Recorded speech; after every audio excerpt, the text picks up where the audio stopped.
Welcome back to the Imaginary Gallery. It's TJ, your host. We're doing more on the Psychopath bag of tricks, still referencing Robert D. Hare's book, Without Conscience, The Disturbing World of the Psychopaths Among Us. This section actually mirrors some of my recent content. He calls it Words from an Overcoat Pocket. And then there's a quote by a Charles P. Guy from The Honest People. A word is not the same with one writer as with another. One tears it from his guts.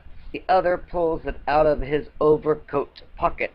So he starts off by stating that we all have one regular question that goes through our head, which is told by many target/victims of psychopaths. How could I have been so stupid? How could I have fallen for that incredible line of baloney? And when these victims are not asking themselves, someone else is sure to ask them the same question, such as, how in the world could you have been taken in to that extent?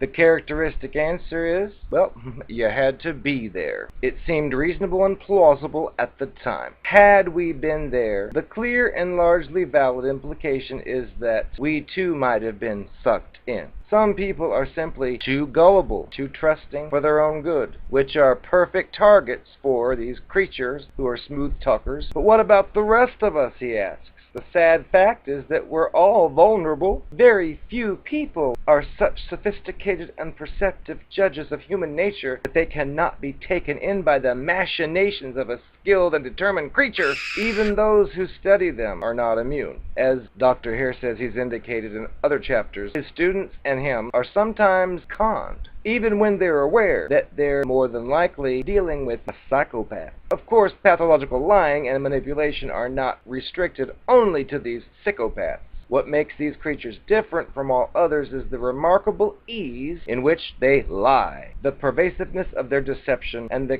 callousness with which they carry it all out. But there's something else about the speech of these creatures that's equally puzzling: their frequent use of contradictory and logically inconsistent statements that usually escape detection. Recent research on the language of the psychopath provides us with some important clues to this puzzle, as well as to the weird ability psychopaths have to move words and people around so easily, like pawns on a chessboard. Here are some examples to illustrate the point. The first three from offenders who scored high on the psychopathy checklist. When asked if he ever committed a violent offense, a man serving time for theft answered, "No, but once I had to kill somebody." A lady with a staggering record of fraud, lies, and deceit, as well as broken promises, concluded a letter to the parole board with, quote, I've let a lot of people down. One's only good as her reputation and name. My word is as good as gold.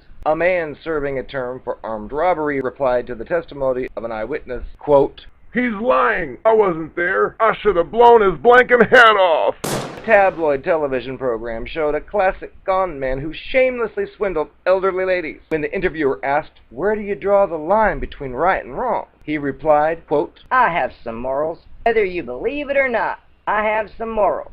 To the interviewer's question, and where do you draw the line, he replied, That's a good question. I'm not trying to hedge, but that's a good question. When asked, quote, Did you actually carry around in your briefcase blank power of attorney forms? His reply was, No, I didn't carry them around. If I had them in my briefcase. When Ted Bundy was asked what cocaine did to him, his response was, Cocaine? I never used it. I've never tried cocaine. I think I might have tried it once and got nothing out of it. Just snorted a little bit of it, and I just don't mess with it. It's too expensive. And I suppose if I was on the streets and had enough of it, I might get into it. I'm strictly a marijuana man. All I do is I love to smoke a reefer and Valiums. And of course, liquor. Dr. Hare tells you to think about this for just a moment. Not only lies, but several contradictory statements in the same breath, which we've covered elsewhere. Very perplexing. It's as if these creatures sometimes have difficulty in monitoring their own speech, and they let loose with a convoluted barrage of poorly connected words and thoughts. My view is that a lot of their words and thoughts are borrowed or stolen from others that are real people, in many cases. They don't know what it means to be a real person, so they string these statements together with the same person and sometimes the same conversation, and it leaves a thoroughly confused listener. Dr. Hare goes on to tell us that these creatures sometimes put words together in strange ways. For example, consider the following exchange between a journalist and psychopathic serial killer Clifford Olson. Quote, "And then I had annual sex with her." Once a year? "No, annual. From behind." Oh, but she was dead. No, she was just unconscientious." About his many experiences, Olson said, quote, "I've got enough antidotes, fill 5 or 6 books. Enough for a trilogy." He was determined not to be on an escape goat, no matter what the migrating facts. Of course, words don't simply pop out of people's mouths on their own, unless V2K is being used. They are the end products of very complicated mental activity. This raises a very interesting possibility that, much like these creatures' behavior, the mental processes of these creatures are poorly regulated and not bound by conventional rules, like the rest of us. This issue is discussed in the following sections, which outline evidence that these creatures differ from others in the way that their brains are organized, and in the connections between words and emotion, or lack of emotion. In the next section, he's going to take up the related issue of why the listener often fails to notice the psychopath's verbal quirks.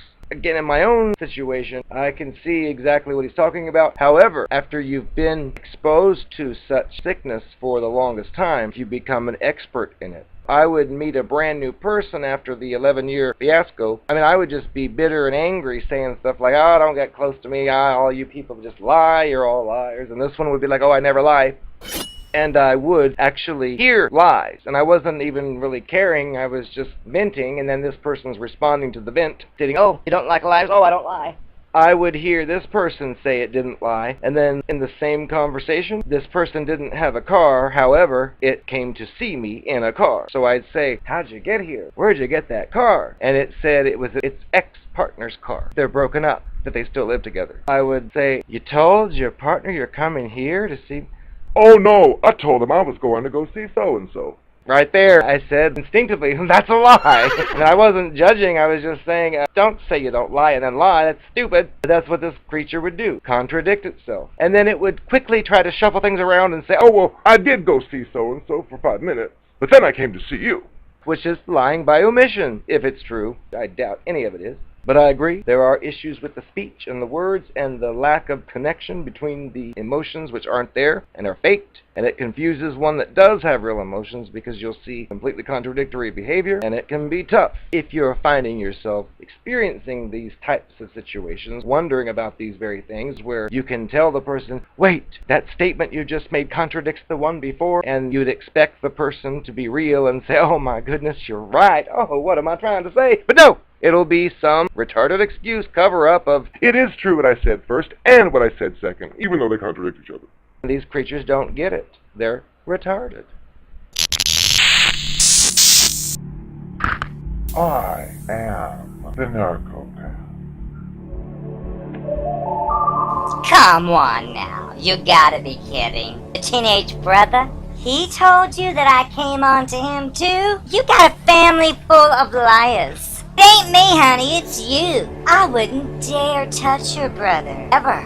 I wouldn't. He's lying, just like your sister. You need to get out of that family. They're all liars. I'm the only person you know who can even tell you the truth and save you from those horrible people. Please do not mention your next-door neighbor. I just went over there to borrow a cup of sugar. That was it. So whatever else she's telling you is a lie. Why can't you believe me? Why do you choose to believe these incompetent fools over me? I'm the only one you should be believing. What is wrong with you? You know what? I'm starting to think this whole thing was a mistake. All you can do is dwell in the past with your stupid family and friends who are full of lies. So I'm going to go somewhere where I can be appreciated. Clearly, it's not going to happen here. It's your law. Don't try to contact me again. I'm changing my number again. I'm out of here.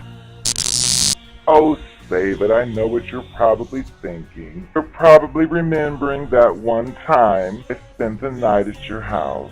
I mysteriously disappeared. You went to go tell your beautiful brother, and he had disappeared too.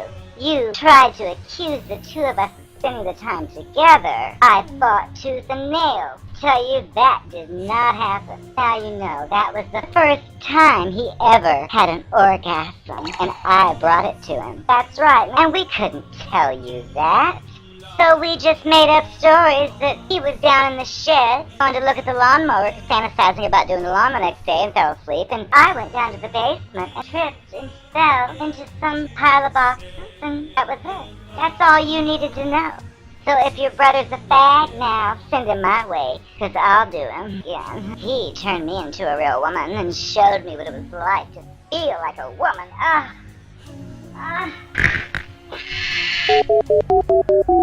Oh, I bet you can guess. I'm the life of the party here with gray aliens, reptilian humanoids, all kinds of creatures. Each time I malfunction, I just take another body. It's a great life, and I love it. I love to watch those people we see on television in the government and the White House. They're perverted! Oh my God, Obama is a fag. I saw him kissing Omar Mateen. Nude! It was Omar's clone, which they used one of for the Orlando shooting. And that one was murdered, but the other one wasn't. I think he and Obama are lovers. Plus Michelle, she's got a cock. I had her put it inside me. I forced her to stick it inside the hole in Michael Jackson's nose, and she came inside of it. Oh. Hi. Am I the real me? Am I the clone? Or am I the narcopath? You decide.